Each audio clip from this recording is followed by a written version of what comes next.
Oh, Suzanne, if anyone is out there that can hear this, that has you, please, we'll do whatever it takes to bring you back.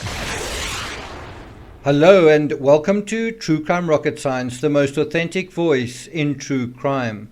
In this episode, we're going to revisit Barry's sermon in the forest.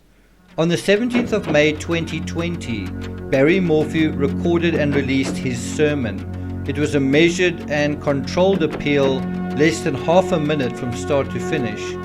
A year and 3 months later, what else is revealed by revisiting Barry's sermon? This time with the benefit of hindsight, this time with the benefit of a little bit more information that we've had through the course of these 4 days of preliminary hearings. I do think it's interesting that Barry kicks off with, "Oh, Suzanne." It's like he's addressing her, and perhaps he is, if only symbolically, in terms of his audience. The "Oh, Suzanne" is meant to convey that Barry loved Suzanne at the time of her disappearance and still loves her. Do you think that's true?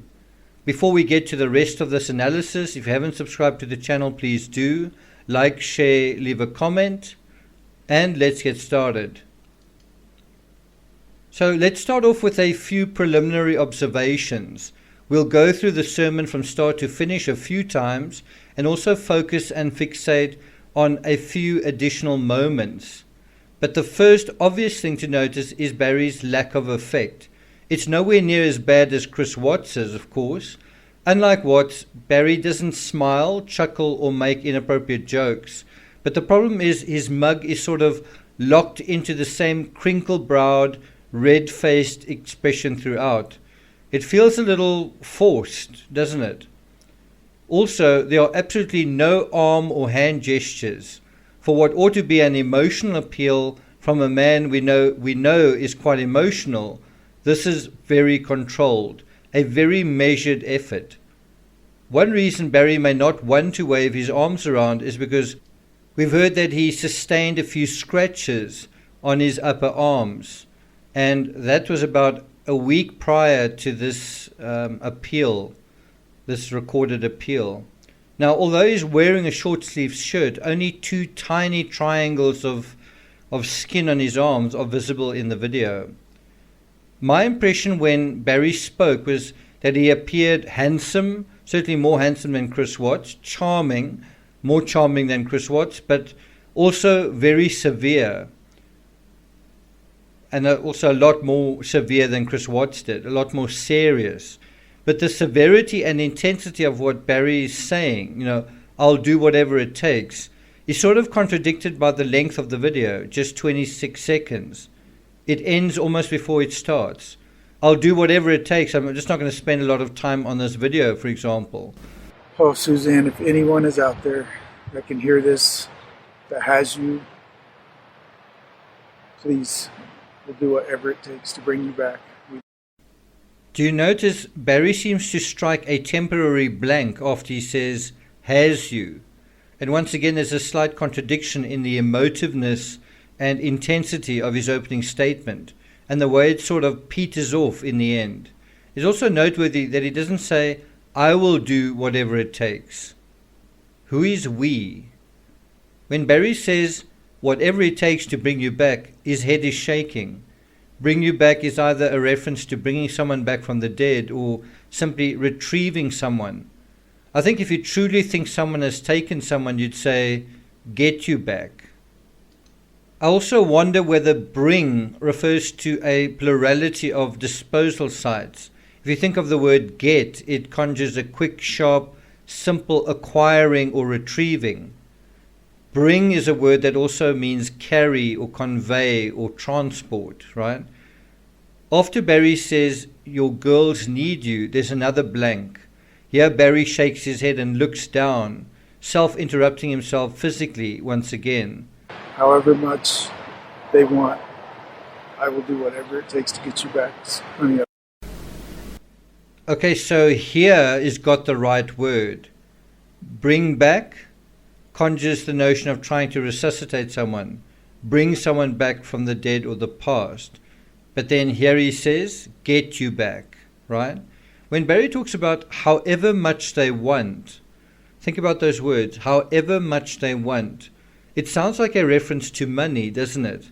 It's interesting, especially if this is all a ruse, that Barry implicates the person who has, quote unquote, taken Suzanne as wanting money.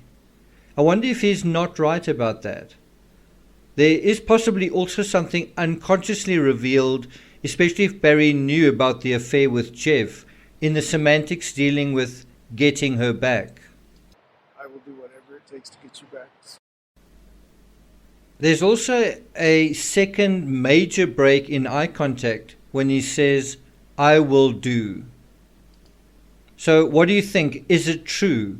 Did he do whatever he felt was required to get Suzanne back? Did he do whatever he thought was warranted? Did he do whatever it takes? When Barry finishes off, his head is still shaking and his voice is reduced to a mere whisper. Honey, I love you. I want you back so bad. So let me ask you, what is the purpose of the appeal? Why does Barry put himself out there, put himself on camera? What is going on here? Well, I think it's to convince everyone that he loves Suzanne and that their marriage is fine. That's actually what this is about. This is the sentiment he starts his sermon with, and also the sentiment he seals it with. At no point does Barry appeal to the public for help or communicate a phone number or anything helpful, such as where or when she was last seen, what she looks like, or what she was wearing. If you think about, the only appeal that he does make is to the person that he thinks is responsible. And I guess in a certain interpretation, you might say that he is in a weird way appealing to himself, which isn't that what this actually is. This appeal is a mirror of himself appealing to himself, but doing it on camera, but pretending that he's not appealing to himself. As such, all of this, I will do whatever it takes to get you back, rings a little hollow. And it turned out that it did ring hollow because when there were searches, Barry didn't participate. When there were searches, I think even with law enforcement, Barry didn't participate. Something else to take note of are Barry's nervous blinks. Bear in mind, he was a really top-notch, talented sports person and baseball player, and so he would have had very good reactions as a young man, but that talent would probably stay with him, that alert level, response level probably stayed with him even as a somewhat older man. Also bear in mind he's a hunter, so he's someone who's got to be responsive, reactive, sensitive to small little movements, right? And so himself being on camera, making himself the target, those nervous blinks show, I think, a bit of an excess of nervous energy, right? Is he thinking about Suzanne? Is that nervousness because he's nervous what's happened to Suzanne, or because of nervousness around what he has done? So the first blink is after he says, bring you back, right? Obviously, if he knows there's no bringing her back, that's, giving away that innate knowledge. And you can obviously watch the link. I'll put a link to this appeal, 26 seconds long, in the description. You can play it a couple of times. It also, it makes sense to know what he's going to say before he knows it, so you can follow the micro expressions as they are, evolving, as they're happening. So, as I said, the first blink is after he says, bring you back. If Barry knows there's no coming back for Suzanne, then this is a big lie, and he will want to block out that thought and his audience. The second blink is really a series of blinks while shaking his head when he says, please, head shake, blink, wheel, head shake, blink, do whatever it takes to bring you back, head shake, big blink. Please, we'll do whatever it takes to bring you back. So what does the blinking indicate? It indicates nervousness. Does Barry have anything to be nervous about, or should he have more reason to be concerned under these circumstances? He appears concerned, that sort of furrowed brow, the intensity of what he's saying, and to some extent what he's saying, is all right, but his expression and the timing and the length of his statements seem to be at odds with one another. So the fact that it's not a very long statement, the fact that he talks quite quickly, and that the fact that he talks almost under his breath, quietly, they all seem to be at odds with one another. And now we're going to go to the expert analysis of a body language expert, Patti Wood. And I'll provide a link to the article from which I've taken this. In terms of her analysis, she says, quote, Barry shakes his head as if to say no, subconsciously, to all the messages that might not be true or are not what he wants, Wood told the Daily Mail. He starts shaking his head when he says, if anyone is out there. In other words, it's as if he's saying, no one is out there. You're not going to find anyone out there. Well, there's no one out there that did this. There's no one out there that did this. There's no one out there in the woods that took her. As well as when he said, I will do whatever it takes. Well, did he? We also know that the Ramseys, when they spoke on CNN, said they will do everything possible to cooperate with the Boulder police. Well, did they? Wood also noticed that while Barry looks anguished, his face doesn't really change at all. She says, quote, we see pain in his face, but notice it doesn't move across his face and change as he speaks, but seems set like a mask. I think that's really very well put. In other words, this pain is a mask. It's a mask of pain. It's not a genuine mask either, or it doesn't seem to be that way. And so, according to Wood, and I do think it's quite funny that we've got a language analyst called Patti Wood analyzing the sermon in the forest. Anyway, she says, it seems to reveal that he put on or faked the pained expressions. And this is obviously the analysis of a woman, which is sometimes different to how a man perceives another man, right? To go on with her analysis, she said that she found the video unsettling to watch because Barry's non-verbal delivery is so off from what would be normal baseline behaviors. She's not that specific about the blinking and the looking down, but basically in general she's saying, besides what he's saying, in breaking eye contact with the camera, besides what he's saying, what he's showing doesn't quite seem right. She goes on to say, Barry's words were often just as troubling as his actions. She said that Barry awkwardly addressed his wife just at the beginning, saying, oh, Suzanne. It is kind of a strange way, if you think about it. If you imagine Chris Watts saying, oh, Shanann, or Scott Peterson saying, oh, Lacey. It's a little bit strange.